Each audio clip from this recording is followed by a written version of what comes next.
और जथे तारनगर में मोरिया बुलाया है, उनके बाद में आज बुढ़ानिया जी ने 1 साल से ऊपर हो गए काका को गुंडो रात रोकने को टाइम आओगे। एक बार तो मोरिया उड़ा दिया, मोरिया के बाद बेटे को तो चुनाव में खाज भी मिटाई, तो काके की खाज मिट्टी को नहीं ढंगो मिटा गया, एक बार ढंग से मिट जाएगी, चिकनी कौन चाले को काके को। और जो ये राजनीति करना है, मैं बात बुढ़ानिया साहब ने और हमारे सभी नेतृत्व ने अपनी अपनी बातें बताई हैं कि आज के 1 साल के सरकार के बनने के बाद में और जथे तारनगर में मोरिया बुलाया है, उनके बाद में आज बुढ़ानिया जी ने 1 साल से ऊपर हो गए, तो के आज सरकार कर रही है और के काम करे। सरकार में भजनलाल जी की सरकार है, पर भजनलाल जी ने पतों को नहीं बुढ़ाने जी सही कह रहे हैं कि काका को गुंडो रात रोकने को टाइम आओगे। भजनलाल जी ने पतों को नहीं है कि जो सपनों थे देखे विकसित भारत को डबल इंजन की थे बात करने की बात करो हो काको तारानगर में इंजन साधन कौन दे, लोगों के घर में जा जाकर लोगों ने टॉर्चर करने को काम करना है। जनता जवाब दे दिया चुनाव में 2 बार, एक बार तो मोरिया उड़ा दिया, मोरिया के बाद बेटे को तो चुनाव में खाज भी मिटाई, तो काके की खाज मिट्टी को नहीं ढंगो मिटा गया, एक बार ढंग से मिट जाएगी, चिकनी कौन चाले को काके को। और जो ये राजनीति करना है, मैं भाजपा के लोगों ने कहना चाहूँ, मैं केला छोड़ के मेरा साथी कई समझदारी बैठे हुए दिन फिर जाएगा ना आदमी का, ये साल तो 2 की बात बोले फिर क्यों हो, एक एक जो बंदा गया हमारा उल्टा आएगा और हर हालत में तारनगर के अंदर आएगा, फिर कितनों भी टॉर्चर कर लो, या चीज उल्टी भी पड़ है काकन डांटो है तो चुनाव लड़ना पड़ी, भविष्य में बताई हर बात अपन रोज लड़ना है।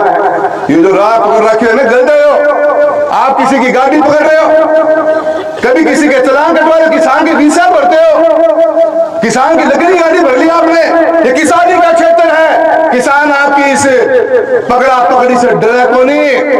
मैं थाने बता रहे हूं बार बार, ऐसी चीजें थे रोको, करना है तो किसान के लिए कुछ काम करने की बात करो। आज इस राजगढ़ तहसील की नहीं, तारनगर तहसील की नहीं, चूरू जिले में 48,000 ढानियों में रोशनी की जरूरत है। मैं बैठा हूं पिछले 2 घंटे से, 50 आदमी मुझे ढानियों में बिजली मांगने के लिए पर्ची देके गए।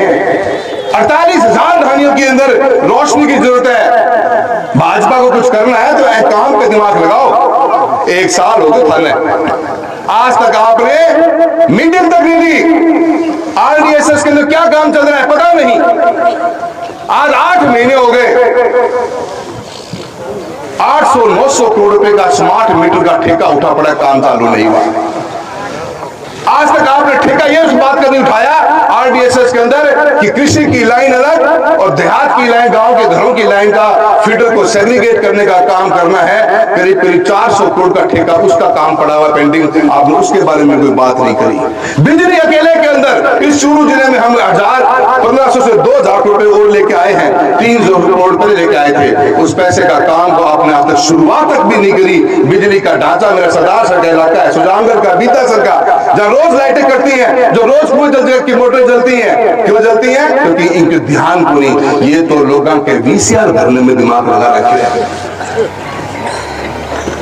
इस सरकार का 1 साल विफलता का प्रतीक, और मैंने बात बिल्कुल सही कही थी। डबल इंजन की सरकार के नाम पे आपने वोट मांगा, डबल इंजन की बात करने वाले हो, आपने कहा 1 इंजन चालू तक भी नहीं हुआ। अनेकों अच्छे कार्य किए गए। आज स्कूल शिक्षा के बारे में बात चलती है, क्या सोच के साथ में आपने कितने स्कूल बंद कर दिए, और इवन धीरे धीरे फुसफुसाहट आना है कि अंग्रेजी मीडियम स्कूल भी बंद कर देंगे। मैं सरकार से पूछना चाहता हूं, थारी प्लानिंग तो बताओ। सरकारी नौकरी आपके पास है नहीं, हमारे आने वाली पीढ़ी को आप इस देश और दुनिया के बराबर में रहने के लिए क्यों पीछे जाना चाहते हो? क्या मानसिक आपकी सोच क्या आपकी? आधा देश अंग्रेजी में पढ़ाई कर रहा है, हमारे बच्चे हिंदी मीडियम में पढ़ते हैं, अंग्रेजी मीडियम में क्यों नहीं पढ़े भाई? क्या कसूर हमारा? आज इंटरनेशनल नेशनल लेवल के ऊपर बड़ी कंपनी में जॉब के लिए बच्चा जाएगा, अंग्रेजी पढ़ा हुआ हो तो कंपटीशन का हिस्सेदार बनेगा। किस हद से बोल रहा कि सोचो, भारी समझ को नहीं आवे। पानी की घर घर में आज पानी की टूटी की लगाने की बात तो मैंने बताया कि 70% घरों में पीने का पानी की व्यवस्था राजस्थान के चूरू जिले में कर दी जा चुकी है। क्यों? क्योंकि टूटी लगा दी तो कंप्यूटर में चढ़ा दियो, तो डाटा आ गया, 70% हो गया। टंकी बनी कौन, पानी आया कौन आज तक? तारनगर तहसील का 1 साल से 4 टेंडर पड़े हुए 650 करोड़ रुपए के, 1 टेंडर मात्र खुला है, 3 टेंडर आज तक नहीं खुले। 60 गांव हमारे सरदार तहसील के, पूरी तारनगर तहसील में पीने की पानी की ऐसी किल्लत है। हर दिन में 10-12 लोगों के गांव में फोन बजते कि पानी नहीं है। पानी आए कैसे? टैंक नहीं आपके खुला नहीं है आपका। सरकार आपकी काको हो जाके मंत्री बात तो करे को नहीं, अरे लोगों में तलाम काट तो आंदा है, जाके मिलो। आपके तारनगर के अंदर शानदार हाईवे बनाया बुढ़ानिया साहब ने। मुझे बड़ी खुशी में पीछे से पड़ा हुआ था कि चुनाव में घोषणा करी हुई थी कि चूरू से लेकर सरसा से और सरसा से लेकर लुधियाना तक का ये राष्ट्रीय राजमार्ग बनाएंगे। राजमार्ग बनने की प्रक्रिया चलती रही, पर आपने पहल करते हुए राजनीति के अंदर कभी विकास के काम की राजनीति नहीं करी और उस रोड को बना के दिया, पर उस रोड के बनने के बावजूद भी अपने इसको राष्ट्रीय राजमार्ग के रूप में घोषित कराया। और तारानगर, नौहर, सावा और चूरू का बाईपास बनाने का भी मैंने मंत्री महोदय से बात करी है। काको कितनों जोर लगा ले, बनावागा और हर हाल में बना के जाना। काम करने से काम पूरा होगा। हम 5 साल आप लोगों के लिए जीते मरते। राजनीति जो 5 सेकंड की होती है, 5 सेकंड में वोट पड़ेगा। चुग चुग के लोगों के साथ चले हैं, लोगों को दिल में जगह बनाई है, तब जाके लोग 7वीं बार आशीर्वाद देते हैं सांसद के रूप में। और काका जी इस तरह चाल रहे हो, लोगों को बट काटने लग रहे हो, लोग थोड़ा सो बट काट दो, चुके था 2 बार दो और पार्टी की समझ में आ गई कि थे क्या घाटों करने लग रहा हो, पर थारे समझ में नहीं आ रही है। मैं बदरलाल जी से कहना चाहूंगा कि तारानगर के अंदर, चूरू जिले के अंदर जो तानाशाही दिखाई जा रही है इस काका के द्वारा, इसको रोक लिया जाए, वरना हम ईंट सही बनाने का काम करेंगे। मेरा ट्रांसफर नरेगा की हालत देखो, मेरे संजय जी बैठे हैं। मैं एक सांसद के रूप में भी जिम्मेदारी मानता हूं कि जो पैसा भारत सरकार का आएगा, उस पैसे का मेरे जिले के किस गांव में वो विकास का काम पहुंचा कि नहीं पहुंचा। हर योजना में मेरी पकड़ रहती है, मेहनत करते हैं, काम करते हैं, टीम वर्क के रूप में काम करते हैं। मेरे विधायक के रूप में बुढ़ाने साहब बैठे हैं, मेरे प्रधान बैठे हैं, मेरे सरपंच बैठे हैं, मेरे बीडीसी मेंबर बैठे हैं, मेरे जिला परिषद सदस्य बैठे हैं। सबका सहयोग लेता हूं, सीखते हैं, समझते हैं और उस चीज की लड़ाई लड़ते हैं। कलेक्टर की मेरी दिशा की मीटिंग में मुझे बड़ा अचंभा हुआ। मुझे इससे पहले पता नहीं था कि नरेगा के अंदर, मुझे पता है 300-325 करोड़ रुपए आता है जिले में, और 300 के लगभग हमारी पंचायतें हैं।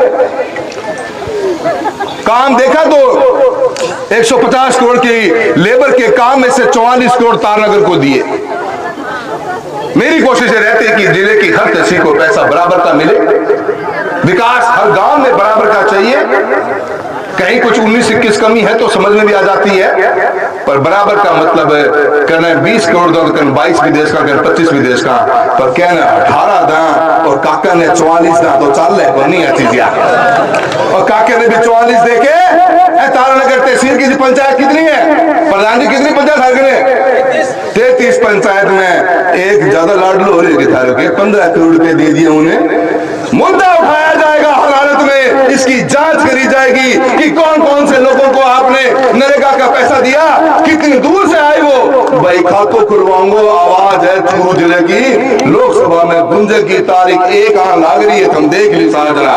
और जवाब देगी सरकार, जवाब देंगे अधिकारी कि एक आदमी का घर कैसे भर दिया आपने, कहां से लेके आए उधर पैसे, किस हक से बांट दिया आपने, सब चीज की जानकारी। लेकिन बहुत सो देखा तो है को मारे हुए में सारा कहना चाहूँ अधिकारी ने थारी कागज कार्रवाई ठीक कर लो, मौके था 10 दिन बच रहे हैं, हिसाब मेरे को नहीं पड़े, मैं बोल लूंगा दूसरी टाइम पे, पर अभी बोल लूंगा कोई टाइम पे ही बोलूंगा मैं।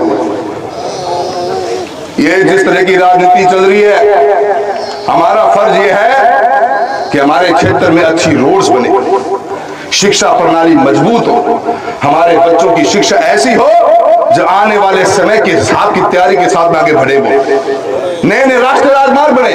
और आज बताते हुए खुशी है विधायक महोदय, बहुत जल्द बठिंडा से लेकर अजमेर तक का हमने 2019-20 में से सपना देखना शुरू कर दिया था और बहुत जल्द स्वीकृति हो जाएगी। बठिंडा से लेकर अजमेर तक का नया ग्रीनफील्ड हाईवे बनने की तैयार जा रहा है, जो नौहर भालेरी के रास्ते तारनगर होते हुए अपना चूरू सालासर होते हुए अजमेर तक जाएगा। ग्रीनफील्ड एक्सप्रेसवे की सौगात भी बहुत जल्द आप लोगों को मिलेगी, जो आने वाले समय के अंदर इस क्षेत्र के अंदर विकास के नए आयाम खड़े करने का काम करेगी। हर चीज का हमने एक प्लान बनाया, रोड का अलग, बिजली का अलग, शिक्षा का अलग, पानी की व्यवस्था का अलग। और इसकी व्यवस्था के ऊपर सरकार के अधिकारियों से भी कहना चाहूंगा कि जितना थाना काम दिया जा है वो काम में तरीकों दो। और पहली प्राथमिकता हमारे गांव में इस मातृ शक्ति के लिए पीने की पानी की व्यवस्था का काम होना चाहिए। जितना जल्दी हो सके तारनगर के टेंडर खोले जाए और काम को पूर्ति की जाए और मजबूती के साथ में काम अच्छी तरह काम किया जाए, ताकि पीने की पानी की व्यवस्था सुने। आज सर्दियों के मौसम में पीने का पानी नहीं मिल रहा हम लोगों को, गर्मियों में क्या हालत होगी। और एक साल का समय वो बीत गया सरकार का। बुढ़ाने साहब ने बिल्कुल सही बात करी है, हमने कलेक्टर महोदय को भी बड़ी ढंग से बात समझा दी है कि आने वाले समय के हिसाब से प्लानिंग कर लीजिए। अगर पीने के पानी की किल्लत रही तो कांग्रेस चुप नहीं रहेगी, रोड पर आके किसान और किसानी के लिए लड़ने का काम करेगी। आप लोगों का साथ और प्यार मिला है, जो विश्वास आपने मुझ पर जताया है, जो आशीर्वाद आप लोगों ने मेरे को दिया है, बड़ी मजबूती के साथ मैं लोकसभा में आपकी आवाज उठाता रहूंगा और जहां जरूरत पड़ेगी लड़ने का कभी काम करेंगे। किसान और किसानी के इस क्षेत्र से आता हूं, इन्हीं का द्वारा बनाया गया सांसद हूं और इन्हीं के लिए जीऊंगा और इन्हीं के लिए मरने का काम करूंगा, ये आपको विश्वास दिला दिलाता हूं। बहुत बहुत धन्यवाद दूंगा सरपंच महोदय, आपका भी बेहतरीन काम कराया है। मेरे अधिकारी को भी कहना चाहूंगा, प्रताड़ित कर रहे हैं, ये अपने को दबाने का काम कर रहे हैं। जो लोग जाया करते हैं इतिहास में उनका नाम मिट जाता है, जो सर उठा कर चलते हैं उन्हीं के अंदर लोगों को इतिहास में याद करते हैं। डरने की जरूरत को नहीं, क्या को टाइम जा रहे हो, बाकी आप देख लेना। बहुत बहुत धन्यवाद, जय हिंद, जय भारत।